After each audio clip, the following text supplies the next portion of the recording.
Hello, bookworms. Welcome back to the Bonified Bookworm. And if you're here to read along with me and hopefully improve your English.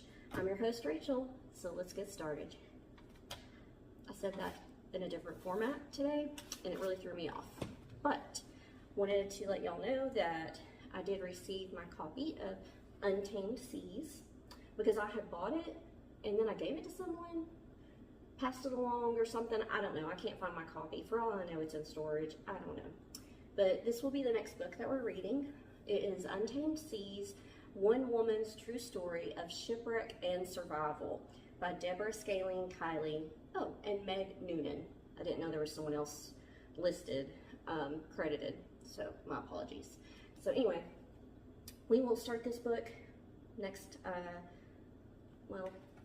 we got a little bit more of our other book, but this will be our next book that we start. So I hope you can get your copy.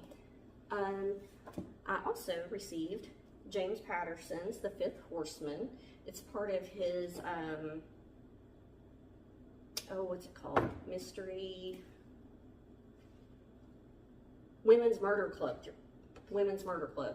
No mystery. It's a mystery series, but it's called the Women's Murder Club. James Patterson's really good at actually writing women characters, I feel like. And he also does write sometimes with someone else. This one is written with Maxine Patero. So I received that. And then I also got Shark Tales by Barbara Corcoran. Isn't that sad? I know she's like on Shark Tank, but I don't watch that show, so I don't know how you really pronounce her name. Probably should have looked it up before I started the video, but I didn't. But anyway, I got all three of these books on Thrift Books, and it was like $20, and I got free shipping on all three. So anyway, just wanted to share that with you all. And then I know this is a book-focused this is a book-focused channel. However, I kind of want to broaden it a little bit because I do talk about like some movies and TV shows and things like that, and I just love stories in whatever format they are. So one of the types of stories that I enjoy are horror movies, not horror movies. That would be something else. Horror movies. Sometimes my accent, people think I'm saying horror movies, and I'm like, no, horror movies. So I watched In a Violent Nature over the weekend, and I have to say I really enjoyed this movie. I saw where someone else had said this too. I did not say this, but I totally agree with them. I can't remember what the article was called or even the person who wrote it, but they were saying they feel like that this movie has brought to life a new monster to add to just the overall, horror monster themes there. Because what we've always had is vampires, Dracula. We've had werewolves and Frankenstein, zombies, Jason, Michael Myers, Wishmaster, Pinhead. I would probably add those in there too. I don't feel like Leprechaun quite fits in there. I'm trying to think of the ones where you see people dressing up as them. They become part of our pop culture, and they have really created, I feel like, a monster that could roll into becoming something else into our pop culture. That movie, something else I really enjoyed about it was the way that they filmed it. I don't want to give too much away, but I will say for the most part, you are watching things sometimes as if you are the monster, you are him, but not. It's almost like you're a video game, and you're watching him and you're kind of behind him seeing things. It was a really different perspective. I really enjoyed that. Definitely wouldn't want to watch like tons of movies shot that way, but for this movie, it really worked. And I felt like it worked so well because then when it would flip to the victims, I felt a heightened sense of of anxiety or anticipation, like, oh my gosh, where's he gonna pop out at? Because you get used to watching the movie, kind of following him along. Something else that I really enjoy about this movie is they created a great backstory.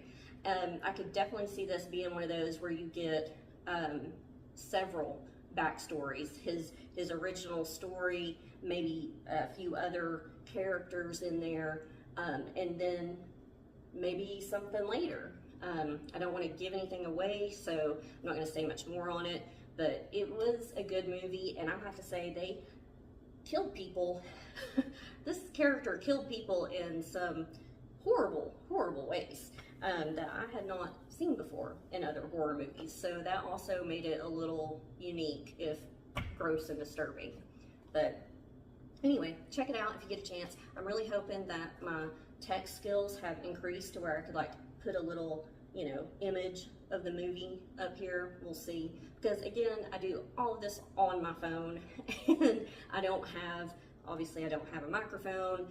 Still, I need to get one, and yeah, it's all just edited on my phone. I have no other additional software, so we'll see. Hopefully I can get better and add some things so you can see the character or the movie images, what I'm trying to say, the poster that they put out for the movie.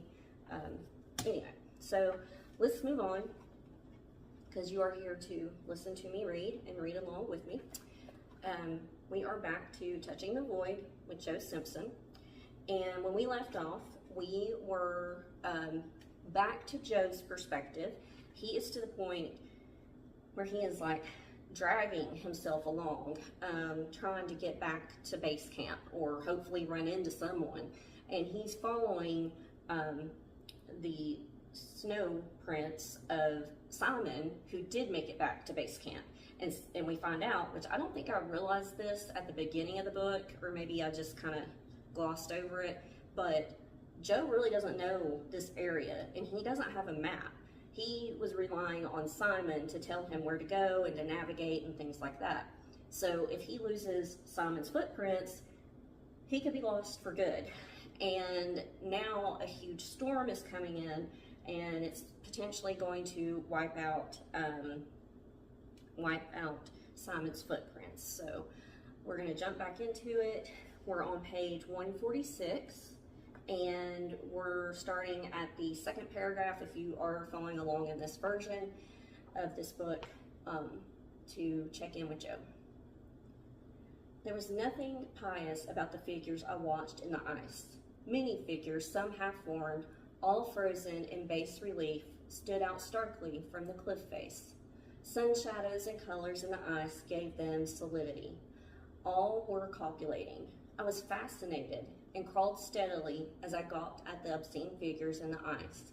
I had seen these figures before as well. They reminded me of pictures I had seen of the carvings inside a Hindu temple. There was no order in the chaos of figures. They stood or kneeled or were lying down. Some were upside down, and I had to cock my head to make out what they were doing. It was funny and titillating, like the paintings by Titan of grossly fat nudes that had mesmerized me at 14. A short while later, I sat still in the snow with a mitt in my lap, tugging at an inner glove with my teeth. The cliff was no longer in sight. Between seeing the figures and stopping to check my fingers, I had no memory of doing anything. One moment I was looking at the ice figures, the next I was alone again, and the cliff mysteriously was behind me. A spray of icy snow crystals stung my face. The wind was getting up. I looked at the sky and was surprised to see that a rolling carpet of heavy cumulus had covered the snow. Another gust of wind made me turn my face away. A storm was building. It was cold in the wind, which had sprung up from nowhere and now buffeted me from increasing force. I hurriedly pulled on my mitt and turned to face the footprints. I was less dazed now, and the voice had banished the mad thoughts from my mind. An urgency was creeping over me, and the voice said, "Go on, keep going, faster. You've wasted too much time. Go on before you lose the tracks." And I tried to hurry. The wind gusted fine clouds across the glacier ahead of me. They swirled low over the surface. Sometimes they covered me and I could see no more than a few yards, but if I sat up, I could see over a fine spindrift that scooted across the glacier, making it look as if the glacier were rushing forward in whirls and eddies. I wondered what people would think to see this head and torso sticking out from the glacier. I lay on my side and crawled in fast bursts before popping my head above the stormy curtain again to peer forward. I was about to read the same sentence again. There was snow in the air above, fresh falling snow. My stomach tightened as panic threatened. The snow and wind would hide the footprints. The voice said I would lose my way and I would never get through the crevices without the prints, and told me to hurry on. But what I was really frightened of was losing a sign of life in the empty bowl of mountains surrounding me. I had followed the footprints happily, as if Simon were just up ahead and I wasn't alone. Now the wind and snow threatened to leave me utterly alone. I clawed feverishly through the gusting snow, squinting ahead at the rapidly fading tracks. The light faded quickly. Night was approaching, and with it, the wind grew stronger. I didn't waste time warming my frozen hands, but urgently followed the soft marks of filled-in footprints until I could see no more. It was dark. I lay face down in the snow, defeated. The strenuous crawling had warmed me, and I could lie still, feeling the wind pushing snow up around me without being cold. I wanted to sleep. I couldn't be bothered to move anymore. I was warm enough sleeping on the snow. The storm would cover me like a husky and keep me warm. I nearly slept, dozing fitfully, edging close to the dark comfort of sleep, but the wind kept waking me. I tried to ignore the voice, which urged me to move, but couldn't because the other voices had gone. I couldn't lose the voice in daydreams. Don't sleep, not here, keep going. Find a slope and dig a snow hole, don't sleep. The darkness and the storm confused me.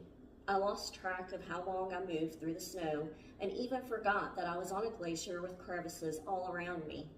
I kept crawling forward blindly. Once there was a roaring louder than the wind and a sudden blast of ice fragments hit me, an avalanche or cornice falling from Europa into the glacier. I registered that it hit me. Its force spent and swept over me. Then the wind noise returned and I forgot the avalanche. It never occurred to me that I might have been in danger. Suddenly I rolled forward and fell. In the dark I couldn't make out what I had slid into with a rush. As I came to a stop, I turned and faced the way I'd come. There was a bank of snow above me and I groped my way back up it, dragging at the snow with my axes, hopping and crying out with the pains in my knee. I dug the snow hole in a confusion of pain and exhaustion. As I burrowed into the bank, I was forced to twist and turn to enlarge the hole, so wrenching my knee excruciatingly from side to side. The other voices returned once I was sheltered from the wind, and I dozed off with their images idly flitting through my mind. I jolted awake and started digging to the repeated tune of a song in my head, then dozed, then back to my voices. I fumbled in my rucksack with unfeeling hands for my head torch. I pulled my sleeping bag from the sack and found the torch inside. With its feeble dying light, I saw that the cave wasn't long enough for me to lie stretched out, but I was too tired to carry on digging. Leaning forward to remove my crampons, but unbearable pressure on my damaged knee. I groaned and sobbed with frustration as my deadened fingers flicked ineffectively over the heel release bar. I couldn't grip the bar hard enough to pull the crampon from my boot. I was bent double over my legs, trying to avoid breaking through the roof of the cave with my head, and cried with pain and impotent fury. I stopped pulling at the bar and sat quietly until the idea to use my axe came to me. The bar on each boot popped off easily with the leverage from the axe. I lay back in the cave and dozed. Hours seemed to pass before I laid out the insulation mat and struggled into my sleeping bag. Hefting my broken leg into the bag was awkward and pain-racked. The boot snagged on the wet fabric of the bag, jerking fire from the knee joint. My leg felt amazingly heavy when I lifted it into the bag, and it felt dead and lumpy. It got in the way like a pestering child, making me irritable, as if it were something I ordered around and it stubbornly refused to obey. There was no sound of the storm raging outside. Occasionally I felt the wind tug at the end of the sleeping bag protruding from the entrance, and then this also fell quiet as the snow covered my feet and sealed the cave. I checked my watch, 10:30. I knew I must sleep, yet now that it was safe to sleep, I felt sharply awake. Memories of the crevice came back in the dark of the cave and forced hopes of sleep away. My knee throbbed unmercifully. I worried about getting frostbitten feet and thought of my fingers. It occurred to me that I might not wake up if I fell asleep, so I kept my eyes open and stared into the dark. I knew I was being scared unnecessarily by such thoughts now that it was dark and I had nothing more to do, but it didn't help. Eventually I slept in a dreamless black stupor. The night was long and silent while the storm blew itself out on the snows above me, and from time to time pain and childish fears ambushed my sleep. It was late when I awoke. The sun glowed through the tent walls, making me uncomfortably hot in my sleeping bag. I lay motionless, staring at the domed roof. It seemed incredible that at this time yesterday I'd been stumbling through the crevices at the end of the glacier. Joe had been dead 36 hours, so we switched to Simon's point of view. I felt as if he had been gone for weeks, yet it was only 7 days since we had set off together up the mountain. There was a hollow ache inside which no food could fill. It would pass with time. Already he was a vaguely recollected memory. It was strange how I couldn't picture his face in my mind. So he was gone, and there was nothing I could do to change it. I fumbled with numb fingers to release the sleeping bag, draw cord, shuffled it off me, and went out to the sun. I was hungry. Richard was busy priming the petrol stove by the cooking rock. By the cooking rock? Yeah, okay. He glanced at me and smiled. It was a beautiful day, one of those days to make you feel good and zestful. I went to the riverbed and urinated on a boulder. Sarapo loomed in front of me, but its spectacular beauty no longer interested me. I was bored with this place and these petty views. I was bored with this place and these pretty views. There was no point in being here. It was barren and lifeless. I hated the place for its cruelty and for what it had made me do. I wondered whether I'd murdered him. All right, we're going to stop there, page 150. I feel like we didn't get very far. I think I actually reread some parts from last week, so I apologize. And then I talked a lot, so sorry. I will try to do better next time so that we can read a little bit more, get further along. Because I'm just curious how he's going to get out, how Joe's going to get out. Is he going to be able to get himself out? Are they going to send a search party? Is Simon going to be like, no, I need to go back and look for him? I don't know. We'll have to find out. So I hope y'all have a great rest of your day or week, and I'll see you next time.